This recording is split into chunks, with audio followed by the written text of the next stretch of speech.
Now here is a really beautiful gun. This is a Springfield Armory Longslide V-16, meaning that the barrel and slide are ported with 16 ports. And it is in 45 Super. Now 45 Super and 45 ACP have the same outward dimensions. The 45 Super does have a thicker case wall and is loaded to a lot higher pressures. Now this V-16 Longslide is designed to fire either 45 ACP or 45 Super interchangeably and supposedly without changing the recoil spring. However, Springfield Armory only made them that way for 1 year before they started supplying a heavier recoil spring with it for the 45 Super, which I have heard that they tended to beat themselves to pieces if you tried to use the same recoil spring for both cartridges. Now this one here, I bought this one new, and I never did fire but just a few rounds of 45 Super in it, and I did get a heavier recoil spring before I did fire any 45 Super. Usually I just fire plain old 45 ACP in it, and with the porting and the extra barrel and slide length and the extra weight, it is a very soft shooting gun in 45 ACP. It does have a fair amount more recoil with 45 Super.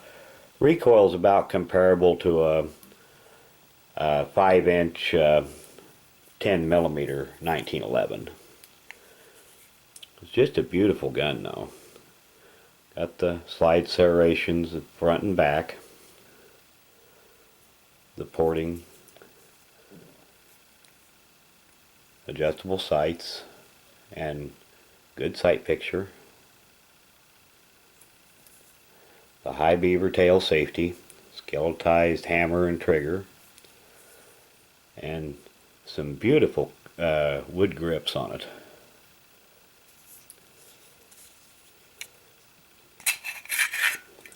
Now why they supplied blue magazines, there's 2 magazines with the gun, with in a stainless steel gun, I don't know, but that is what they did. And it is very similar to the other, the 5-inch higher end Springfields. Just stretched out a bit and with the porting. I believe you can still get the V-16 today, or well, no, maybe I'll take that back. You can still get the Longslide in 45 ACP, but I'm not sure if you can still get it with the porting. And I don't believe they've made them in 45 Super for several years now. See if these markings will show up in the video here.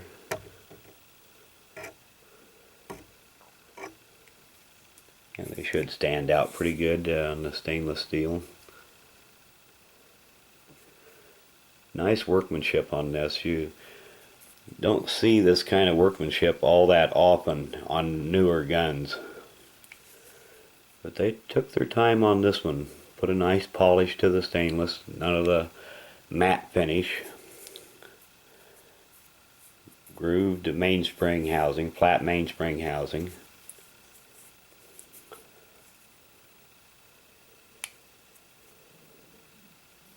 And of course takes down just like any standard 1911, with one exception.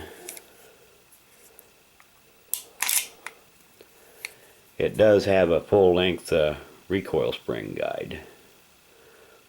So you need to take it down by, instead of just turning and also it's a reverse taper barrel slightly. So there's no there's no barrel bushing on these that that you turn to take them down. You just take them down from the back.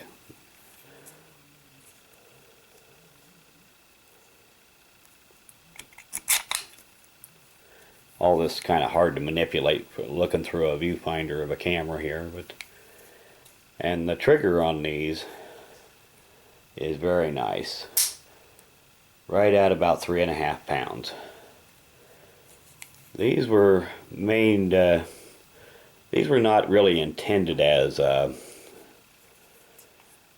defensive or duty weapon. These were designed more as a target gun, perhaps a hunting gun or a competition gun.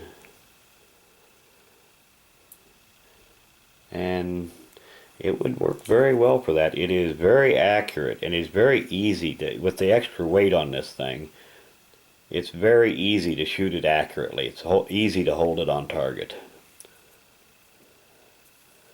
Now, one thing, you should always wear eye and ear protection when shooting any gun.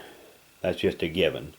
But it's especially important on these ported guns like this, because if the wind's right, you can get a face full of hot powder residue coming back at you. You get that stuff in your eyes, it's not fun. So, especially on a ported gun, always wear eye protection. And it's a good idea to wear eye protection when you're shooting any gun, just to be on the safe side. But anyway, I thought I would give you a quick look at this.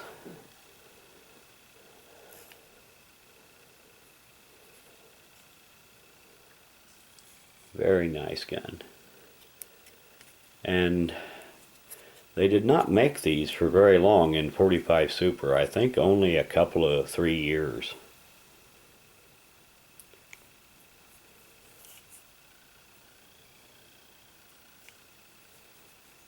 Anyway, I figured I'd give you a quick look at it, and I guess that'll about do it.